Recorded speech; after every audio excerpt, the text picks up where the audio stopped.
Amém, irmãos. Poder sentar.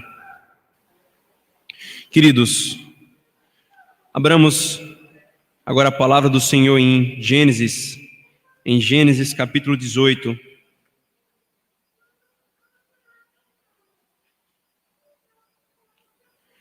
Gênesis, capítulo 18. Filhos da aliança, a palavra que vocês vão contar é mediador. Mediador, tá bom? Queridos, primeiro domingo do mês e segundo domingo do mês, reorganizando então as nossas exposições sequenciadas, será os domingos dedicados manhã e noite para a exposição de Gênesis. E agora, seguindo a exposição sequenciada, domingo passado foi Gênesis 17, manhã e noite, e agora nós exporemos Gênesis 18 completo e 19 até o versículo 29, também na mesma estrutura, manhã e noite, esse texto. Nós, irmãos, leremos o versículo 1 do capítulo 18, depois o versículo 16 do capítulo 18, e então nós leremos o finalzinho do capítulo 19, tá bom, queridos? Apareceu o Senhor a Abraão nos carvalhais de Manre, quando ele estava assentado à entrada da tenda, no maior calor do dia. Agora, versículo 16. Tendo se levantado ali aqueles homens, olharam para Sodoma. E Abraão ia com eles para os encaminhar. Disse o Senhor: ocultarei a Abraão o que estou para fazer, visto que Abraão certamente virá a ser uma grande e poderosa nação, e nele benditas todas as nações da terra, porque o escolhi para que ordene a seus filhos e a sua casa depois dele, a fim de que guardem o caminho do Senhor e pratiquem a justiça e o juízo, para que o Senhor faça vir sobre Abraão o que tem falado a seu respeito. Disse mais o Senhor: com efeito, o clamor de Sodoma e Gomorra tem se multiplicado e o seu pecado se tem agravado muito. Descerei e verei se de fato o que tem praticado corresponde a esse clamor que é vindo até mim, e assim não é, sabê-lo-ei. Agora veja o versículo, irmãos, 22. Então partiram dali aqueles homens e foram para Sodoma, porém Abraão permaneceu ainda na presença do Senhor. E aproximando-se ele, disse: destruirás o justo com o ímpio? Se houver porventura 50 justos na cidade, destruirás ainda assim, e não pouparás o lugar por amor dos 50 justos que nela se encontram. E agora, irmãos, capítulo 19, versículo 27 a 29.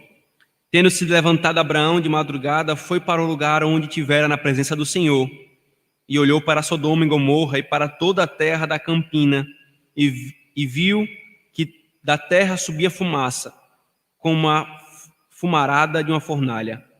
Ao tempo que destruía as cidades da campina, lembrou-se Deus de Abraão e tirou a Ló do meio das ruínas, quando subverteu as cidades em que Ló habitara.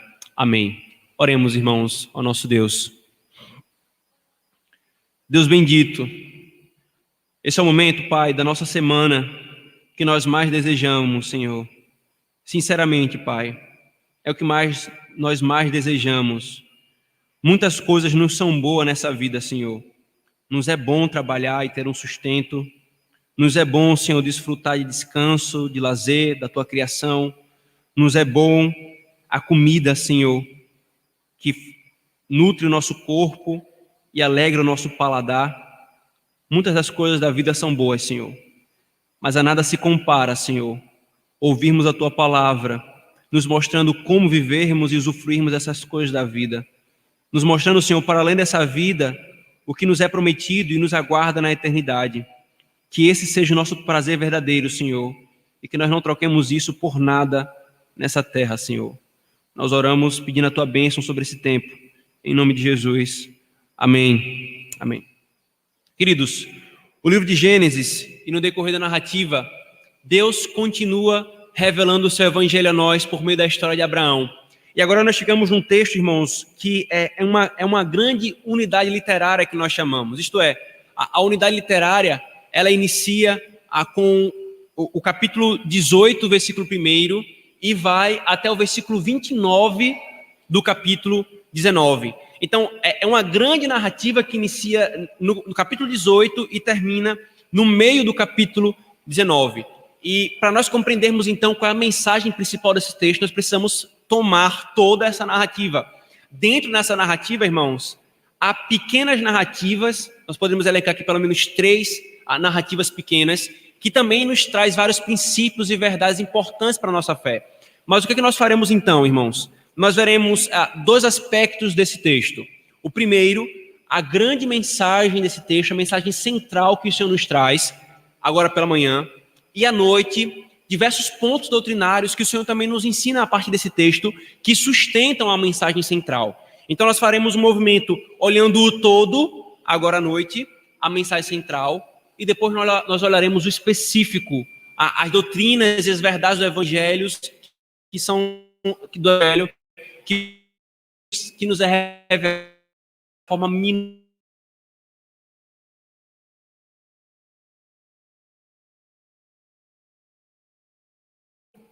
Não há entre os homens um justo sequer, todos são dignos de juízo.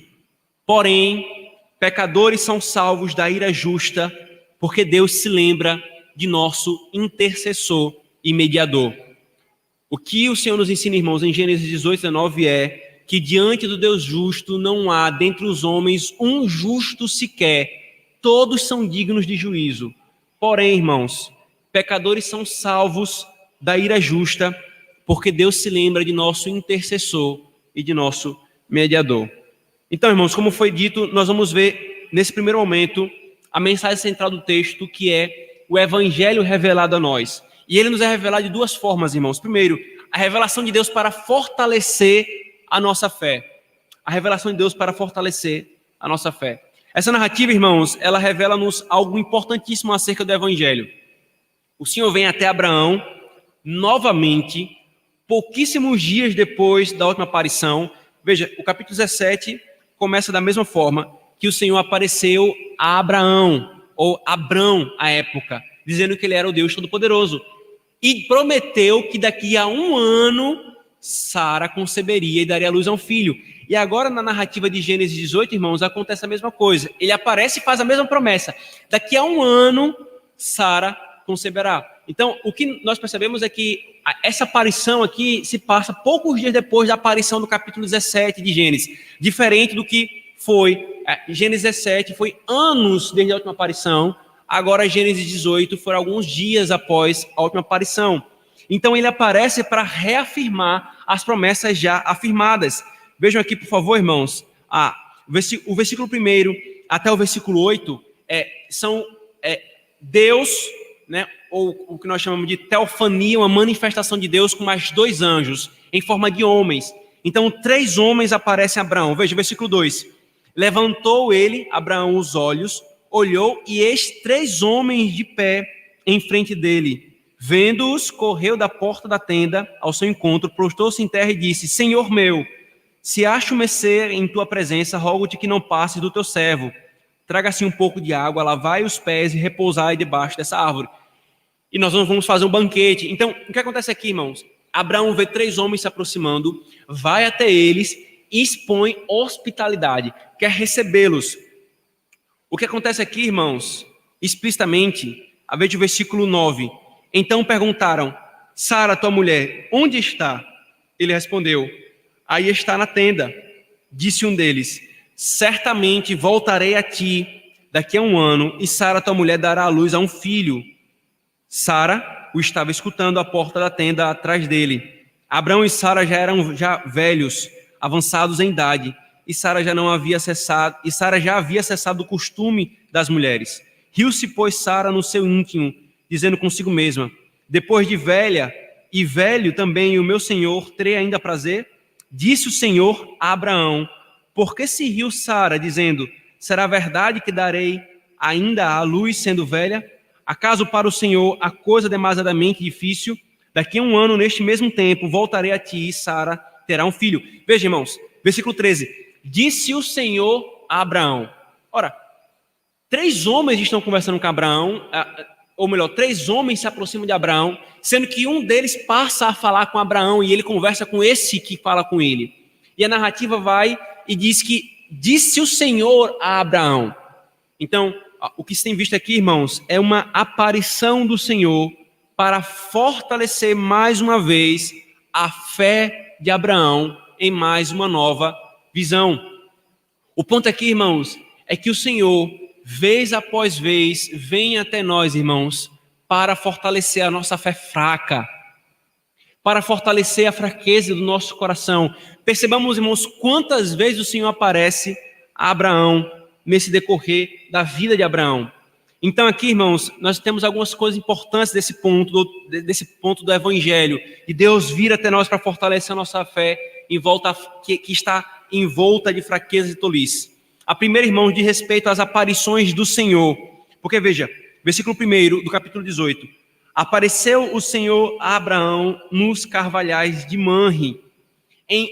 Em quase todas as ocasiões, irmãos, em que Deus fala a Abraão, nos é dito que o Senhor apareceu a Abraão. Só que logo, irmãos, nós temos que perguntar uma coisa. O que significa o Senhor aparecer a Abraão? Ora, Deus não é invisível, porque Ele não é espírito. Como é que o Senhor aparece a Abraão? E se o Senhor apareceu a Abraão, nós devemos esperar que isso aconteça conosco. Muitos, não é incomum de perceber isso, irmãos, muitos, lendo narrativas do Antigo Testamento, ou até mesmo do Novo Testamento, fazem um pulo direto dessas coisas para as nossas vidas e diz: o Senhor vai aparecer a você como apareceu a Abraão. E é uma pergunta justa. O que significa essas aparições de Deus a Abraão e como se deu isso? E devemos esperar isso? A Escritura, irmãos, a Escritura Sagrada é a revelação de Deus aos homens. E Ele se deu a conhecer de diversos modos, por diversos meios. E é exatamente isso que o autor dos Hebreus diz, irmãos. Abram, por favor, lá em Hebreus, capítulo 1. Hebreus, capítulo 1.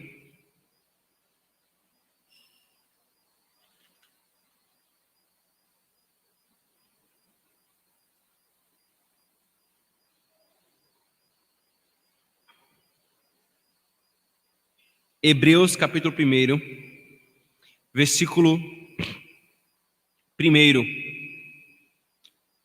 E até o início do versículo 3. Havendo Deus outrora falado muitas vezes, e veja, e de muitas maneiras aos pais pelos profetas, nesses últimos dias nos falou pelo Filho, a quem constituiu o herdeiro de todas as coisas, pelo qual também fez o universo. Ele, que é o resplendor da glória e a expressão exata do ser de Deus, do seu ser, sustentando todas as coisas pela palavra do seu poder, etc. O Pai, Deus nos falou muitas vezes, só em Abraão aqui nós vemos já diversas aparições, e de muitas maneiras, de muitas formas. Só na história de Abraão nós vemos diversas formas distintas. Ou seja, irmãos, a revelação ela se deu dessa forma, com Deus aparecendo ou em seus atos redentores. Ele interpretava as suas aparições e os seus atos redentores e mandava escriturá-la, e mandava escrever a explicação, a revelação e a explicação dessa revelação. As aparições, então, irmãos, era só mais um meio e um modo de Deus se revelar.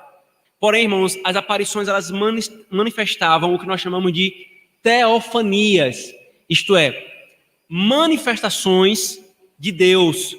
Não é o próprio Deus efetivamente, porque Deus ele não pode ser circunscrito em um único espaço. Deus ele habita todas as coisas, mas eram teofanias, manifestações de Deus. Quando Abraão falava com aquele homem, aquilo ali era uma teofania. Era uma teofania. E muito aconteceu essas manifestações, irmãos. Elas foram muitas nesse período. De Adão até mais ou menos o período dos juízes, essas teofanias aconteciam com muita frequência. Depois do período de juízes, elas simplesmente quase que desaparecem e os modos de revelação passam a ser sonhos, visões e muitos outros meios, mas as manifestações teofânicas, elas diminuem muito. E o período de Abraão, Isaac e Jacó foram os períodos que mais ocorreu essas manifestações. Queridos, isso aqui é importantíssimo para nós entendermos como que Deus se dá a revelar e como é que nós devemos lidar com aquilo que foi revelado na Escritura Sagrada. Porque alguém pode pensar, como eu já fui tentado por Satanás, ora, Deus manifestou-se dessa forma a Abraão. Por que mudou o meio de manifestação e não acontece a mesma coisa hoje? Isso na minha imaturidade, novo convertido. O ponto, irmãos, não é simplesmente que Deus fez, então ele tem que continuar fazendo exatamente igual. Cada momento da revelação requeria uma forma distinta de tratamento do Senhor. É tanto, irmãos, que nós percebemos então uma relação muito grande entre quanto mais imaturo foi o momento da revelação especial, quanto menos revelação os homens tinham, mais Deus utilizava-se desses meios. Qual é o ponto, irmãos? Essas manifestações teofânicas ou visíveis ou extraordinárias de uma forma sobrenatural, ultrapassando muitos meios naturais, tudo isso está intimamente relacionado com a imaturidade do período da revelação. Quanto mais imaturo, mais as manifestações eram dessa forma. Quanto mais madura era o conteúdo da revelação, ou seja, quanto mais progredia a revelação, menos essas coisas eram necessárias acontecer. O período mais imaturo, o período pentateuco, acontecia em abundância. O Pentateuco foi dado, já diminui a quantidade dessas manifestações extraordinárias e outros meios de manifestações de revelação é colocado. O Antigo Testamento passa, Cristo revela-se, a revelação máxima de Deus. E menos ainda acontece isso de uma forma extraordinária, até que a revelação cessa. Profetas e apóstolos, inspirados pelo Espírito, para quem esses meios extraordinários de revelação foram dados, então essas coisas cessam, irmãos. Essas coisas cessam. Entendido isso, irmãos, algo deve ser destacado então. Enquanto as demais visões eram bastante extraordinárias e incomuns em sua forma, agora Deus aparece a Abraão de uma forma diferente. Lembra? Capítulo 15 de Gênesis, Deus aparece a Abraão em uma grande bola de fogo, um fogaréu passa no meio dos animais que estão cortados. Que manifestação assustadora! Em um sonho, em uma visão, olha para os céus e veja as estrelas. Algo muito extraordinário. Mas agora, irmãos, Deus se revela a Abraão vestido de homem.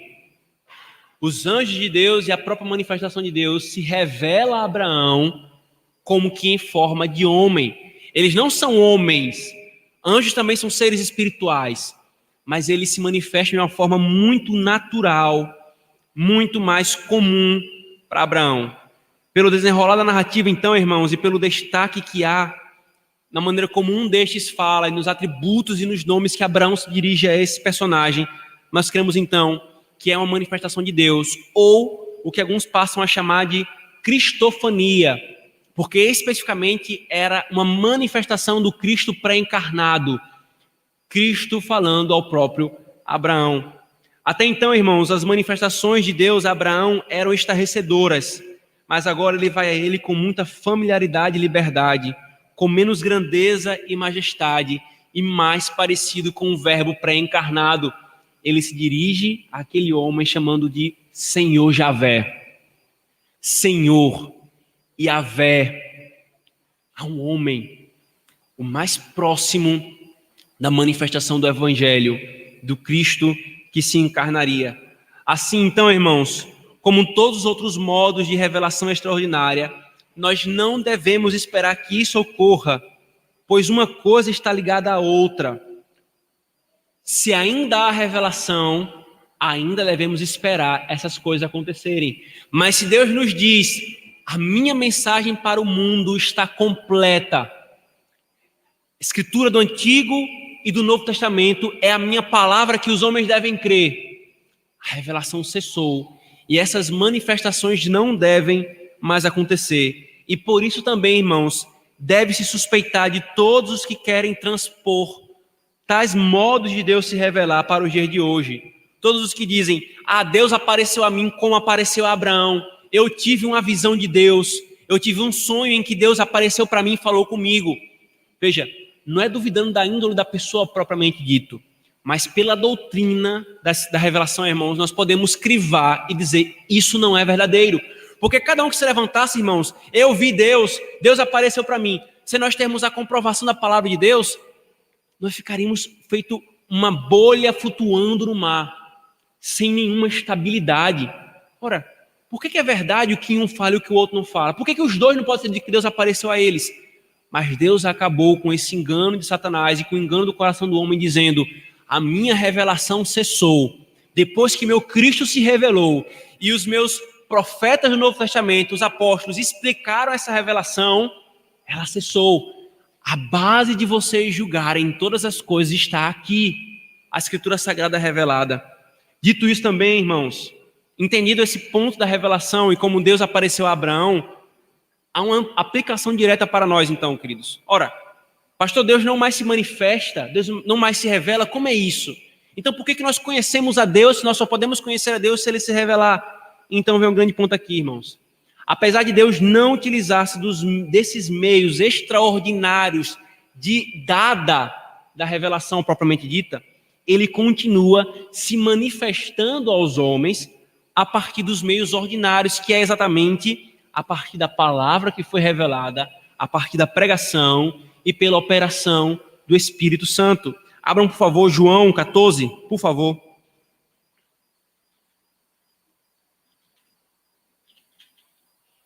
João 14, versículo 21.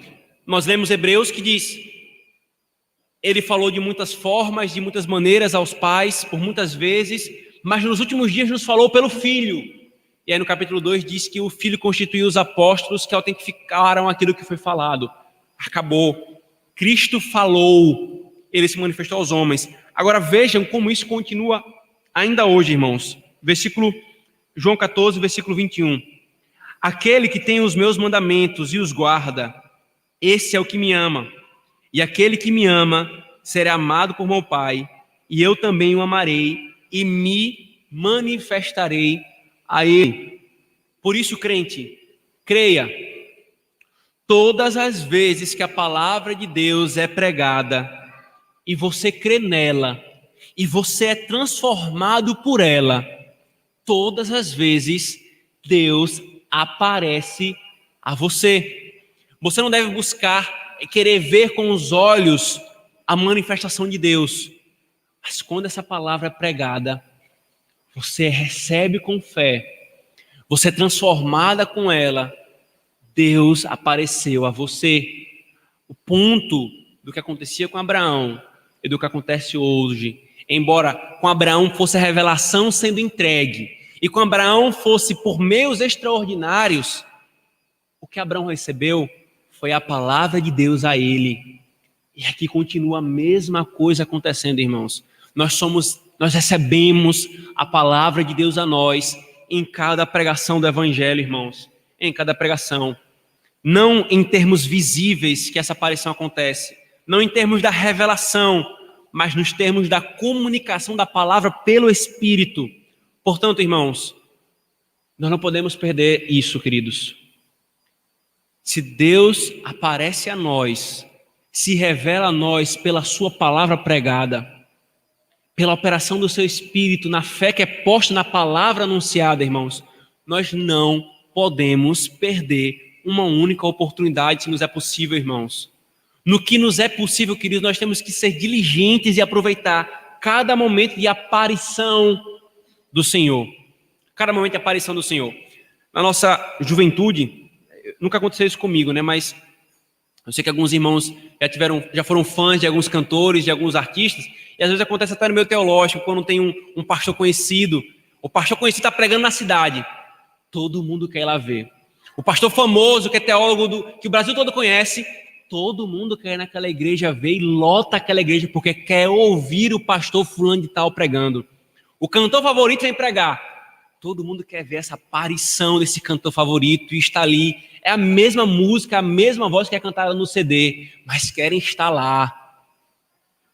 Muito mais, irmãos, com a manifestação do nosso Senhor, domingo após domingo, vindo até nós.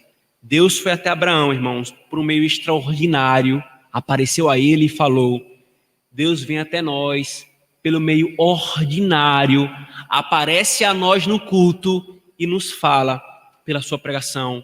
Nós devemos, irmãos, ser zelosos disso e não perdermos, irmãos. Porque então é nisso que vem um ponto principal desse primeiro ponto, irmãos. Deus fortalecendo a nossa fé. Veja o segundo momento, irmão, o segundo aspecto, versículo 9. Então lhe perguntaram: Sara, tua mulher, onde está? Ele respondeu: está aí na tenda. Disse um deles: certamente voltarei a ti daqui a um ano, e Sara, tua mulher, dará à luz um filho. Sara o escutava à porta da tenda, atrás deles.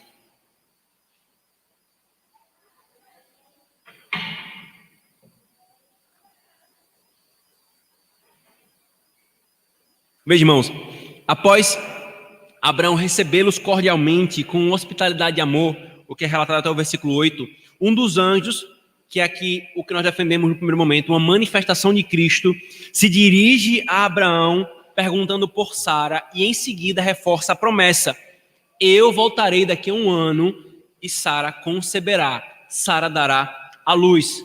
E a pergunta é: como Sara reage, irmãos? Veja o versículo 11. Abraão e Sara eram já velhos, avançados em idade, e a Sara já lhe havia cessado o costume das mulheres. Riu-se, pois, Sara no seu íntimo, dizendo consigo mesma: depois de velha, e velho também o meu senhor, terei ainda prazer? Como é que Sara reage à reafirmação da promessa? Sara ri. Sara ri. E o interessante, irmãos, é que até aqui Deus não havia ainda se dirigido a Sara com as promessas. Todas as promessas eram dirigidas a Abraão, e Abraão passava para Sara, agora diretamente para ela. E como é que ela reage a primeira vez em que é dirigido para ela? Ela ri.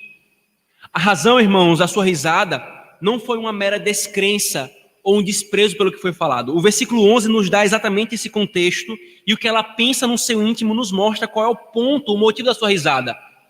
Ela riu, irmãos, porque ela mediu a promessa de Deus pelos meios naturais. Ela mediu as promessas de Deus pelos meios naturais. Sua idade e o fim do ciclo menstrual foram mais poderosos que o poder de Deus dentro do coração dela. No coração dela, a idade dela e o fim do ciclo menstrual foi mais poderoso do que o poder de Deus. Então, quando Deus faz uma promessa que desafiou os meios naturais, ela riu. Ela riu. O ponto, irmãos, é que isso nos ensina, é que, como o Calvino falou, tão logo medimos as promessas e as obras de Deus por nossa própria razão e pelas leis da natureza, agimos de modo reprovável para com Ele, mesmo quando nós não temos essa pretensão. Sara não rejeita diretamente o favor de Deus, mas ela não consegue crer totalmente no que houve. Portanto, observemos que nada estava mais distante da mente de Sara do que ter Deus por mentiroso. Ela não estava querendo dizer que Deus era mentiroso, não, mas o seu pecado consistia nisso, que havendo fixado os seus pensamentos demasiadamente na ordem comum da natureza, ela não deu glória a Deus, esperando dele um milagre que ela era incapaz de conceber em sua mente. Ela pôs o poder de Deus dentro dos limites de sua própria compreensão. A razão por que duvidamos das promessas de Deus é porque, de modo pecaminoso, diminuímos o seu poder. Diminuímos o seu poder. Ela não estava dizendo: ah, Deus, tu és mentiroso, eu não acredito em ti porque tu não és confiável. Não, não foi esse o pecado dela. O pecado dela foi: o texto fala isso no seu contexto e explicitamente é revelado o que ela pensou no seu coração. Eu sou velha, acabou meu ciclo menstrual, eu não estou mais ovulando, eu não tenho mais um útero que possa receber um filho. Como é que eu posso ter um filho? Ela colocou o poder de Deus limitado aos meios naturais. E quando ela foi repreendida, irmãos, e questionada por temor, ela nega. Veja o versículo 12 a 14. Versículo 13. Disse o Senhor a Abraão: por que se riu Sara, dizendo: será verdade que darei ainda luz sendo velha? Acaso para o Senhor a coisa demasiadamente difícil? Daqui a um ano, neste mesmo tempo, voltarei a ti e Sara terá um filho. Então Sara, receosa, o negou, dizendo: não me ri. Ele, porém, disse: não é assim, é certo que riste. Ela não apenas riu, mas quis negar que riu. Mas o Senhor conhece o coração dela e disse: você riu sim, e eu vou fazer o que eu prometo.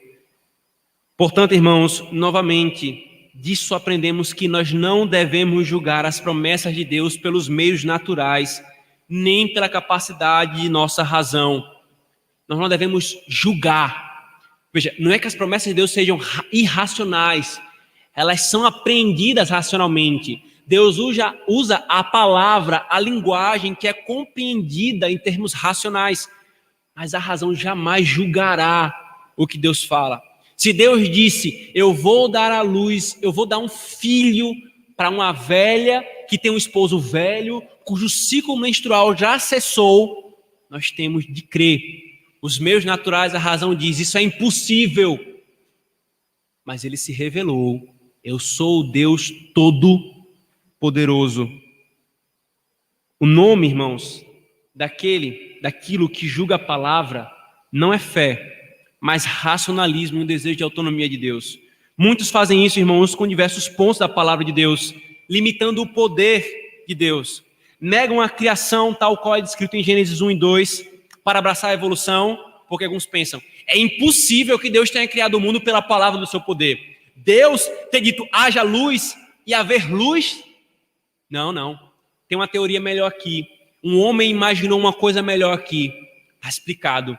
Foi uma evolução. Deus conduziu a revolução. Qual a dificuldade de crer que Deus disse: haja luz e houve luz? Que Deus fez os animais pela palavra do seu poder, sem precisar de evolução entre as espécies. É duvidar e limitar o poder de Deus. Outros, irmãos, negam os milagres. Pode Cristo ter andado sobre a face das águas? Aí procuram uma explicação natural. Na verdade, tinha pedras escondidas embaixo da água e ele sabia onde estavam as pedras, então ele não andou sobre as águas, ele andou nas pedras que estavam submersas debaixo da água, limitando o poder de Deus. Outros negam a ressurreição. Se julgarmos, irmãos, por nossa razão limitada, o evangelho seria exatamente aquilo que Paulo falou que era para os gregos: loucura. Loucura, irmãos. A questão não é a razão versus a revelação. A questão é: a nossa razão corrompida não consegue apreender a realidade perfeitamente. Ela não consegue apreender o nosso Deus, mesmo se ela não fosse corrompida, porque nós somos seres limitados e finitos, e o nosso Deus é infinito. Jamais, irmãos, nós podemos julgar a revelação, dizendo se ela é verdadeira ou não, se é possível ou não, por nossa capacidade e autonomia. Como Calvino disse, irmãos, a palavra do Senhor deve estar inseparavelmente ligada ao seu poder, pois nada é mais absurdo do que questionar sobre o que Deus pode fazer a parte da sua vontade declarada. Se ele disse que faria, ele tem poder para fazer, ele fez e ele fará. Crente, se Deus disse que voltaria na consumação dos séculos, ele voltará. Se ele disse que quando você morresse, não importasse a causa da sua morte, ele ressuscitará o seu corpo no último dia. Se ele disse que você passará a eternidade com o corpo glorificado, ele fará você passar a eternidade com o corpo glorificado. Essa é a base da nossa fé, irmãos. É o Deus que se revela, ele é poderoso. E ele nos mostrou na história que ele pode fazer uma mulher estéril, idosa, com um ciclo menstrual cessado, conceber, para que a nossa fé repousasse nesse Deus. Ele prometeu, ele vai cumprir.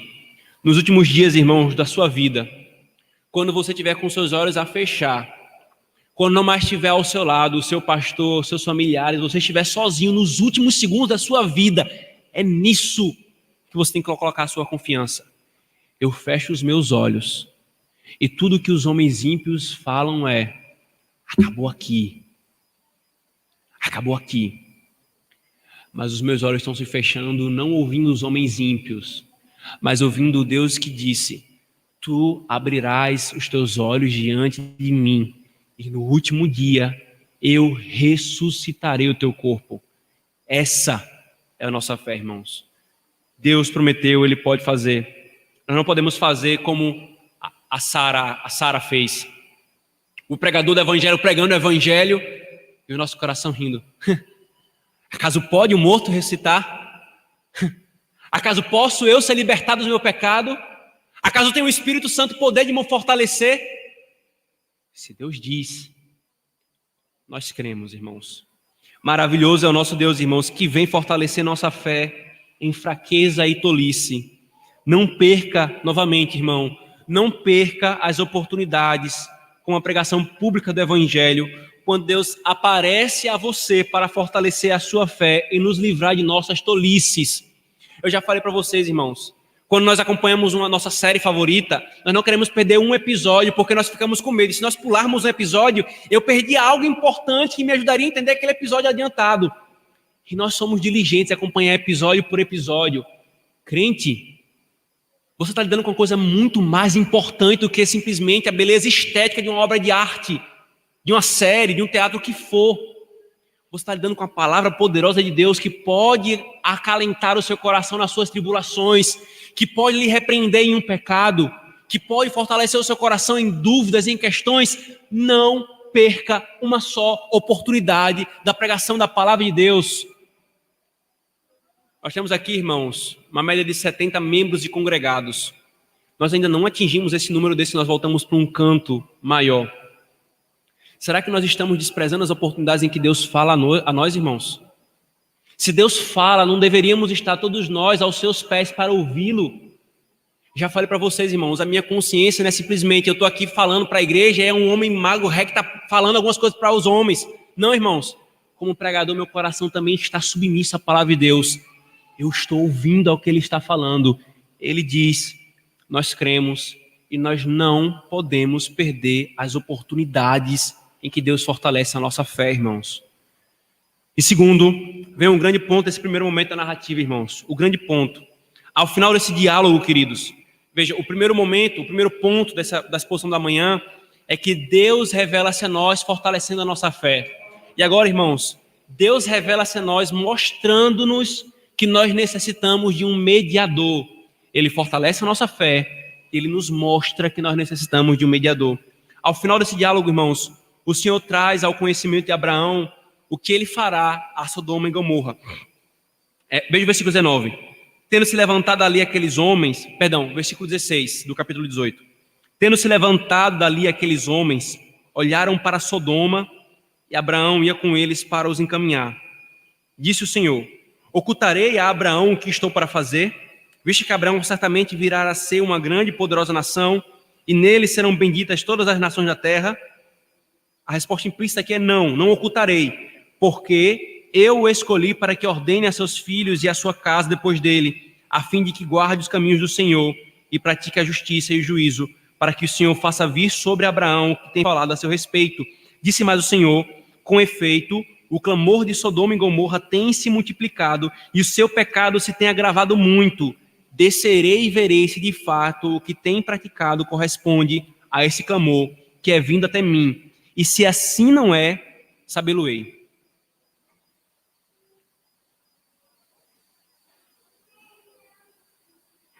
Então, irmãos, o Senhor revela a Abraão o que ele vai fazer com Sodoma e Gomorra, o que ele pretende fazer, e a partir daí, que ele trará juízo sobre os habitantes, e a partir daí, passa-se um outro diálogo, uma outra situação.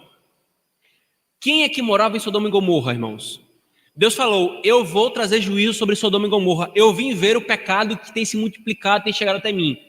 Quem é que morava em Sodoma e Gomorra que Abraão sabia? Abra, por favor, em Gênesis capítulo 17. Gênesis capítulo 17.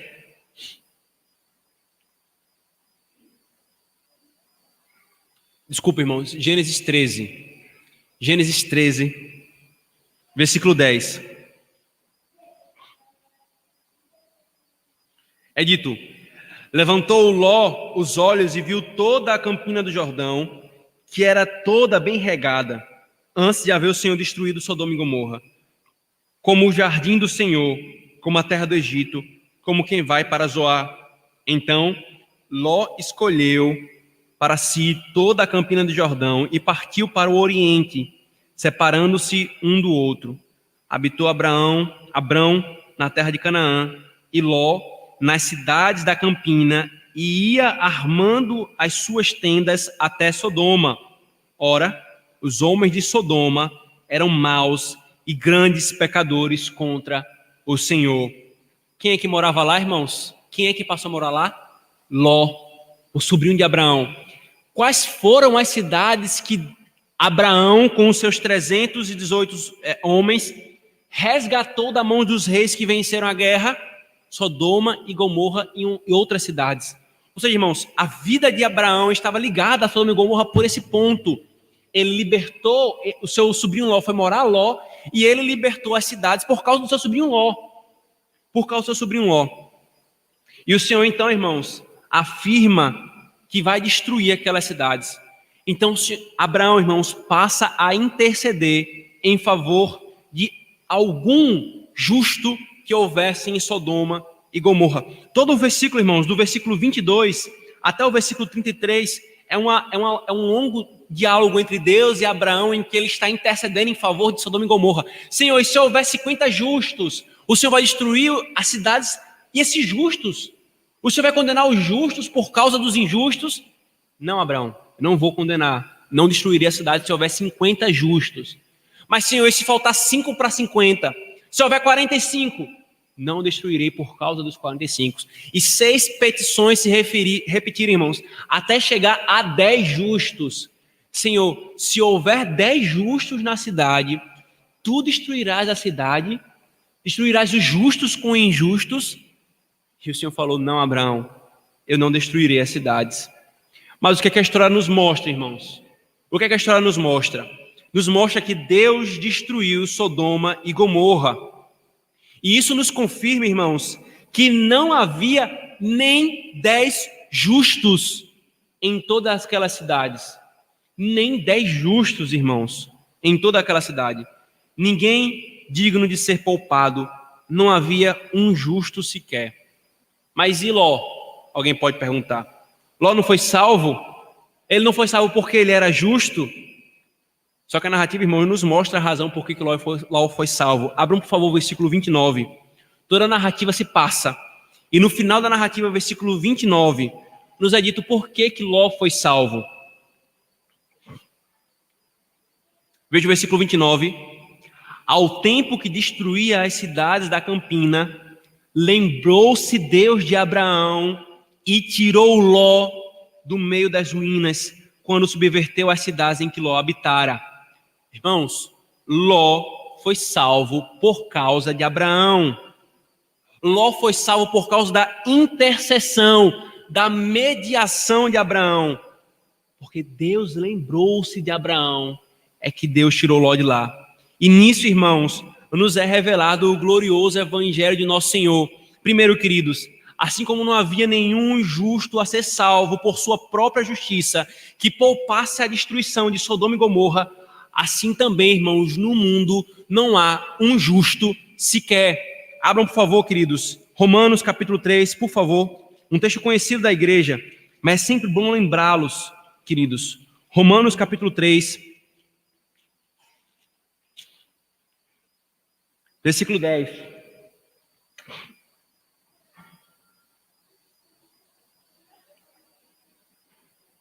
É dito, queridos, como está escrito, não há um justo, não há nenhum sequer, não há quem entenda, não há quem busque a Deus. Todos se extraviaram, a uma se fizeram inúteis, não há quem faça o bem, não há nenhum sequer.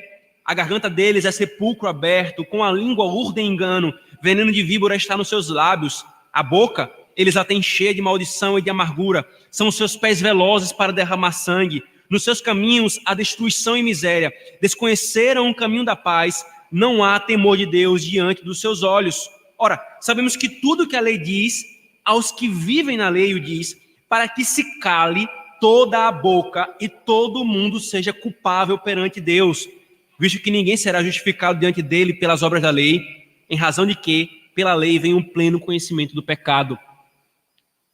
Quantos justos há no mundo, irmãos? Quem é bom no mundo que possa ser salvo por sua própria bondade. A narrativa de Sodoma e Gomorra nos mostra, e explicitamente o Evangelho, Paulo fala em Romanos capítulo 3, nos mostra, não há um justo sequer. Se houvesse 10 justos em Sodoma e Gomorra e no complexo de cidades que seriam destruídas, 10 justos em todas essas cidades, as cidades não seriam destruídas. Elas foram poupadas? Não. Elas foram destruídas. E o Senhor nos mostra, não há um justo sequer. A segunda questão do Evangelho aqui revelada a nós, irmãos, é que assim como Ló foi salvo pela intercessão de Abraão, assim também nós somos salvos pela intercessão de Cristo.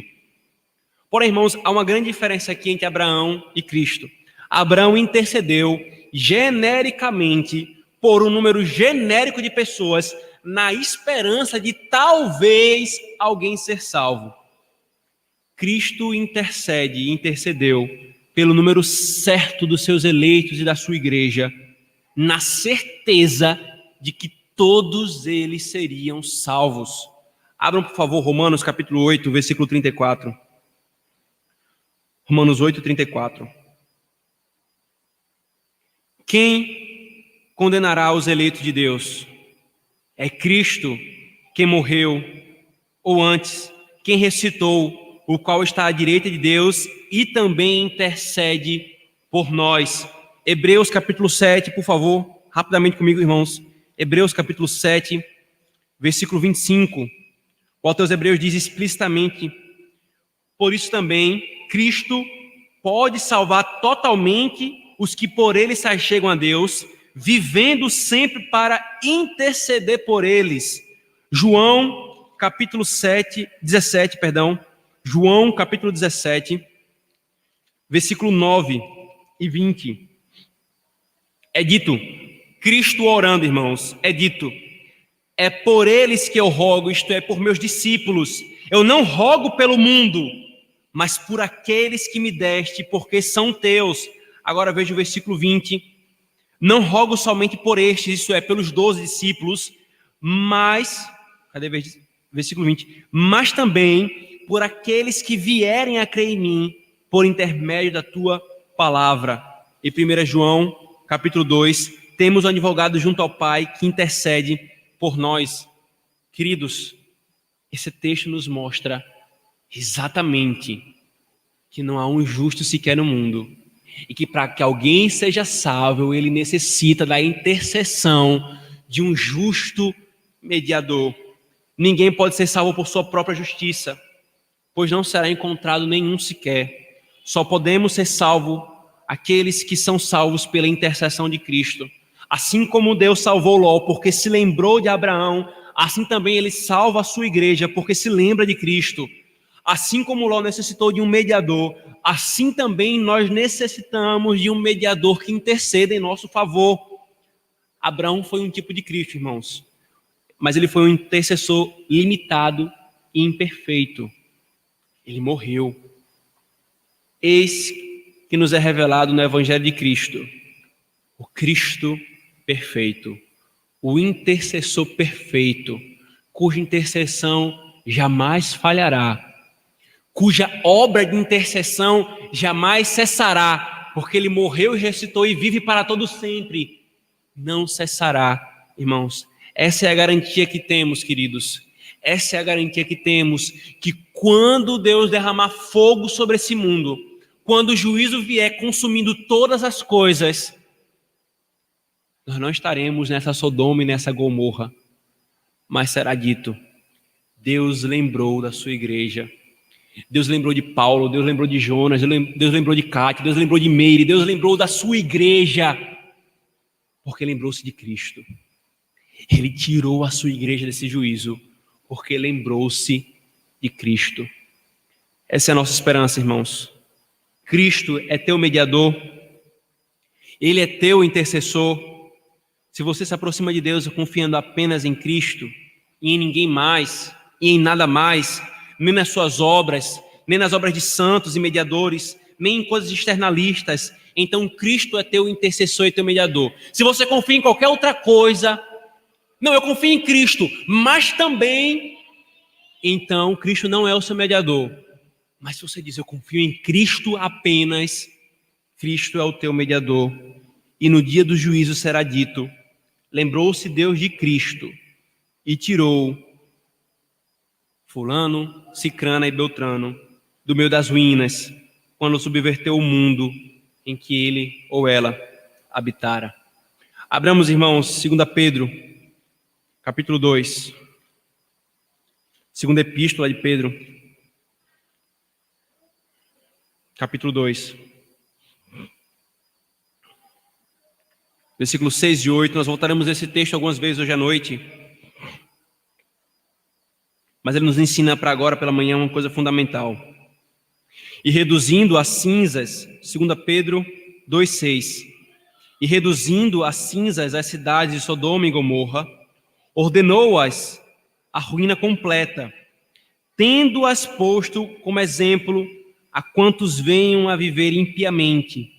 E livrou o justo Ló, afligido pelo procedimento libertino daqueles insubordinados, porque este justo, pelo que vinha e ouvia quando habitava entre eles, atormentava a sua alma justa, cada dia, por causa das obras iníquas daqueles.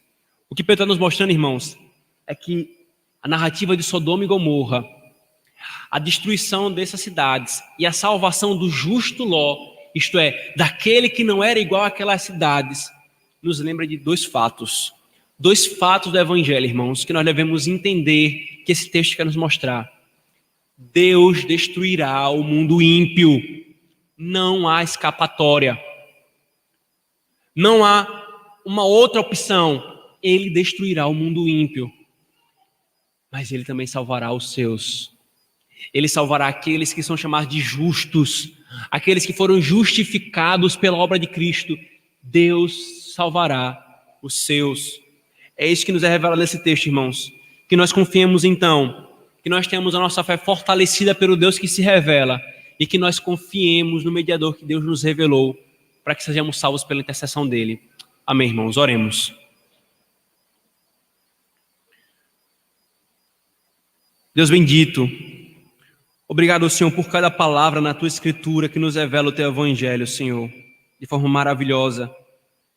Tu nos anuncias, Senhor, verdadeiramente, que os pecados do mundo não passarão impunes, Senhor, e que no último dia Tu trarás juízo sobre todo aquele que caminhou rebelde contra o Senhor. Louvado seja o Senhor que nos revela o Evangelho, Pai, o caminho de salvação. Obrigado por nos ter revelado, Senhor, em Abraão, um mediador e intercessor imperfeito, aquele que é o nosso mediador e intercessor perfeito. Louvado seja o Senhor por isso, Pai.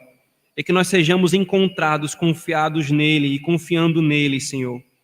Quando Tu te levantares do Teu trono para julgares o mundo, quando, Senhor, a medida do pecado desse mundo chegar a tal ponto que não mais seja suportável e a consumação dos tempos chegar, Senhor, que sejamos encontrados em Cristo.